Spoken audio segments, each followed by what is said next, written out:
ರೈತ ಬಾಂಧವರಿಗೂ ನಮಸ್ಕಾರ. ನಾವಿಂದು ರಾಗಿಯನ್ನ ಕೊಯ್ಲು ಮಾಡ್ತಾ ಇದೀವಿ. ನಮ್ಮ ದಕ್ಷಿಣ ಭಾರತದಲ್ಲಿ ಒಂದು ಅತ್ಯುತ್ತಮವಾದಂತಹ ಆಹಾರ ಬೆಳೆ. ನಮಗೆ ಈ ರಾಗಿ ಬೆಳೆ ಅಂತ ಬಂದಾಗ ರಾಗಿನ ಆದಷ್ಟು ನಾವು ಖುಷ್ಕಿ ಜಮೀನುಗಳಲ್ಲೇ ಕಾಣ್ತಾ ಇದೀವಿ. ಈ ಖುಷ್ಕಿ ಜಮೀನಲ್ಲಿ ಕಂಡ್ರು ಕೂಡ ಈ ಒಕ್ಕಣೆ ಮಾಡೋದು ಮತ್ತೆ ಕೊಯ್ಲು ಮಾಡೋದು ಅದು ಕಷ್ಟಕರವಾದಂತಹ ಕೆಲಸ. ಮೊದಲೆಲ್ಲ ಒಂದು ಎಕರೆನ ನಾವು ಕೊಯ್ಲು ಮಾಡಬೇಕು ಅಂತ ಹೇಳಿದ್ರೆ ನಮಗೆ ಹತ್ತತ್ರ ಒಂದು 10 ಜನನಾದ್ರೂ ಕೂಡ ಲೇಬರ್ ಅಂದ್ರೆ ಕೃಷಿ ಆಳುಗಳು ಬೇಕಾಗಿತ್ತು.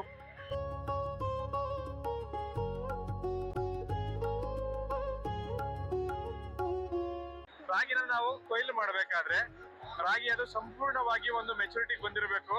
ಈಗ ಇಲ್ಲಿ ನೋಡ್ತಾ ಇದೀವಲ್ಲ, ಇದು ರಾಗಿ ಬೆರಳುಗಳಂತ ಏನ್ ಕಾಣಿಸ್ತಾ ಇದಾವೆ, ನಾವು ಇದು ಇಯರ್ ಹೆಡ್ ಮತ್ತೆ ಫಿಂಗರ್ಸ್ ಅಂತ ಕರಿತೀವಿ.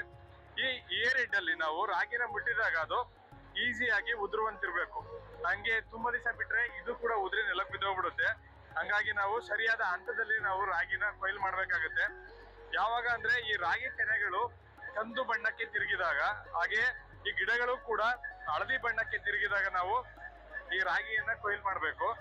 ರಾಗಿಯನ್ನು ಕೊಯ್ಲು ಮಾಡುವಂತ ಸಂದರ್ಭದಲ್ಲಿ ನಾವು ಕೆಲವು ಮುನ್ನೆಚ್ಚರಿಕೆ ಕ್ರಮಗಳನ್ನ ತಗೋಬೇಕು. ಯಾಕೆಂದ್ರೆ ರಾಗಿ ಕೊಯ್ಲು ಮಾಡಿದ್ಮೇಲೆ ನಾವು ಇದನ್ನ ಚೆನ್ನಾಗಿ ಒಣಗಿಸ್ಬೇಕಾಗುತ್ತೆ. ಮತ್ತೆ ಈ ರಾಗಿ ಕೊಯ್ಲಿನ ಸಂದರ್ಭದಲ್ಲೂ ಕೂಡ ಈ ಒಂದು ರಾಗಿ ಕಾಳಿನಲ್ಲಿರುವಂತಹ ತೇವಾಂಶ, ರಾಗಿ ಕಾಳಿನಲ್ಲಿರೋ ತೇವಾಂಶ ಏನಿದೆ ಅದು 15ರಿಂದ 20% ಗಿಂತ ಕಡಿಮೆ ಇರಬೇಕಾಗುತ್ತೆ. ಇಲ್ಲದಿದ್ರೆ ನಮಗೆ ಈ ಶೇಖರಣೆಯಲ್ಲೂ ಕೂಡ ತೊಂದರೆ ಆಗುತ್ತವೆ. ಅದಾದ ನಂತರ ನಾವು ಈ ರಾಗಿನ ಕೊಯ್ಲು ಮತ್ತು ಒಕ್ಕಣೆ ಮಾಡಿದ್ಮೇಲೆ ಅದನ್ನ ಬಿಸಿಲಲ್ಲಿ ಒಣಗಿಸ್ಬೇಕಾಗಿರೋದ್ರಿಂದ ಈಗ ನಾವು ಹವಾಮಾನ ವರದಿನೂ ಕೂಡ ನಾವು ಅನುಸರಿಸ್ಕೋಬೇಕಾಗುತ್ತೆ.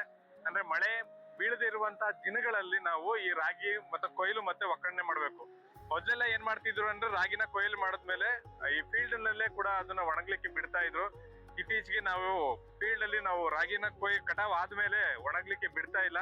ಯಾಕಂದ್ರೆ ನಮಗೆ ಈಗ ಕಂಬೈನ್ಡ್ ಹಾರ್ವೆಸ್ಟರ್ ಇರೋದ್ರಿಂದ ಕೊಯ್ಲು ಮತ್ತು ಒಕ್ಕಣೆ ಎರಡು ಒಟ್ಟಿಗೆ ಮಾಡ್ತಾ ಇದೀವಿ. ಅದೆರಡು ಒಟ್ಟಿಗೆ ಕೊಯ್ಲು ಒಕ್ಕಣೆ ಆದ್ಮೇಲೆ ನಾವು ಆ ರಾಗಿ ಕಾಳನ್ನ ನಾವು ಬಿಸಿಲಲ್ಲೇ ಹಾಕಿ ಒಣಗಿಸ್ಬೇಕಾಗುತ್ತೆ. ಪೂರ್ತಿಯಾಗಿ ಒಕ್ಕಣೆಗೆ ರೆಡಿ ಆದಾಗ ನಾವು ಈಸಿಯಾಗಿ ಇದ್ ಮಾಡಿದಾಗ ಇದ್ರಲ್ಲಿ ಏನ್ ಒಟ್ಟು ಅಂತ ಕರಿತೀವಿ ಅದು ಈಸಿಯಾಗಿ ಬಿಟ್ಕೊಳ್ಳುತ್ತೆ. ಹಾಗೆ ಕಂದು ಬಣ್ಣಕ್ಕೆ ತಿರುಗಿರುತ್ತೆ.